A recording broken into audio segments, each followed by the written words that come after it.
Hello, good morning! Kamusta kayong lahat? Welcome back sa ating channel. Ayan, samahan niyo ako magluluto tayo ng ginataang puso ng saging. First time ko lulutuin to. Let's go! Challenge to sa akin. Ayan. Ayan, ito na yung ating puso ng saging. Ginagayat ko na siya ng ganyan. Ayan na yung nagayat natin. Ganyan. May isa pa tayo dito. Medyo marami-rami to. Ayan. Ayan siya. Ayan na yung ginayat natin. Lalagyan daw natin ng asin. Ganyan. Tapos, bababad natin sa tubig. Ayan. Babad muna natin ng saglit bago natin siya pipigain. Ayan na siya. Tingnan natin kung mapiperfect natin itong ating pagluluto. Yan yung ating niyog. O, na ano na yan. Nakayod na. Ating ngayong gagawing gata. Ayan, maggagata tayo. Gagawin natin yung unang gata. Mainit na tubig. Ito yung nakikita ko sa nanay ko dati. Ayan. Ganito yung ginagawa no ng aking magulang pag kukuha ka ng kakang gata. Yung sinasabi nilang kakang gata. Lamig-lamigin lang natin.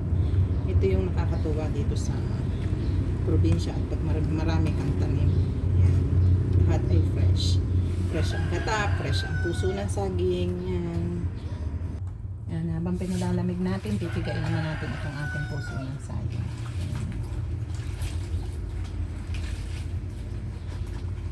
Dami niya. Bali, 4 na puso ng saging ito. Ganito yung nagiging sabaw niya. Pakita ko sa inyo. Yan. Tinan nyo. Maputi yung sabaw. Yan.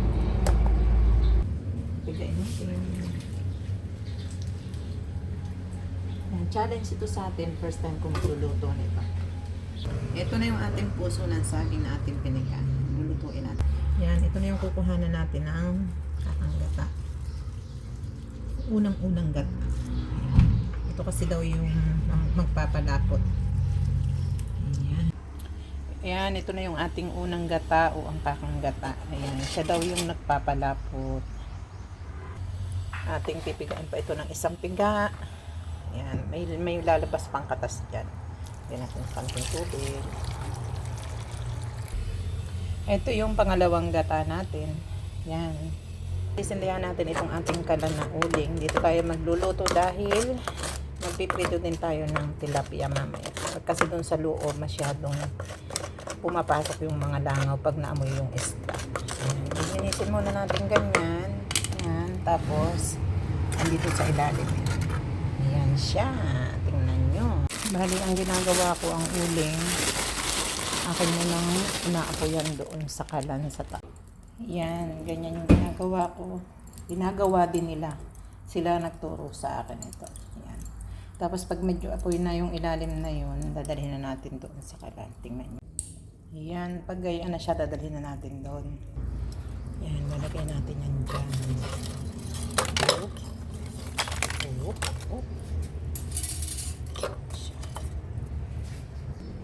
Tapos lalagyan ulit natin ng uling yung ibaba. Ayan. Tapos papaanda rin natin itong blower niya. Tingnan nyo. Ayan, nakasalang na yung ating kaldero. Naglagay tayo ng konting mantika. Gigisa natin yung ating sibuyas, bawang, luya. Ayan siya. Sama-sama na sila dyan. Ayan, gisa-gisa lang natin.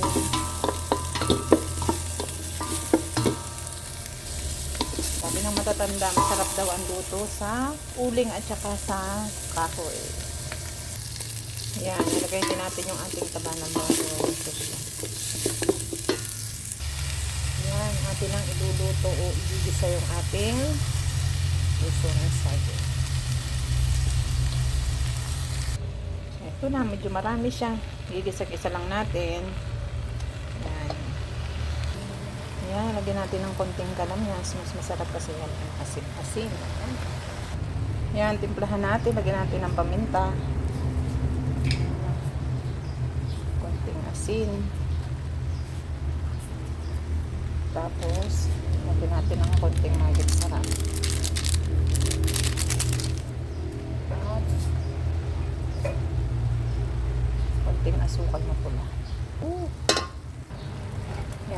natin yung pangalawang gata.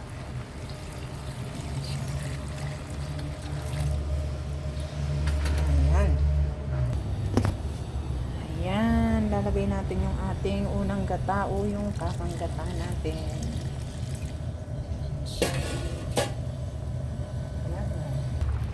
Ayan. Nilagyan din natin ng sili. Ayan, sili para maanghang-anghang ng konti. Ito na yung ating ginataang puso ng saging. Ang gagawin naman natin ngayon, tayo ay magpiprito ng tilapia. Magpiprito tayo ng tilapia.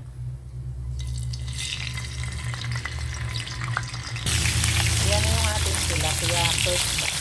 Ayan, tingnan nyo naman. Ayan, nabaliktad na natin yung ating tilapia. Yan, ito na siya. Ayan, kakain tayo ng ating niluto. Tingnan nyo. Yung ating ginataang puso ng saging. Yan. At saka yung ating pritong isda. Tulingan to. Sa kanila yung tilapia. Ayan. Ayan. Yummy.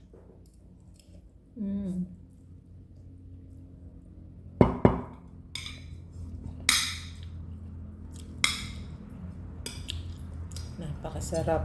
Maanghang. Nilagyan kasi natin ng sili. Napakaraming sili kasi sila ang gusto nila ay maanghang. Yung gulay na nakakamiss pag nasa abroad ka. Ayan. Thank you for watching. Don't forget to like, subscribe, and share. At i-click nyo na din po ang notification bell para lagi kayong updated sa ating mga video. Bye-bye!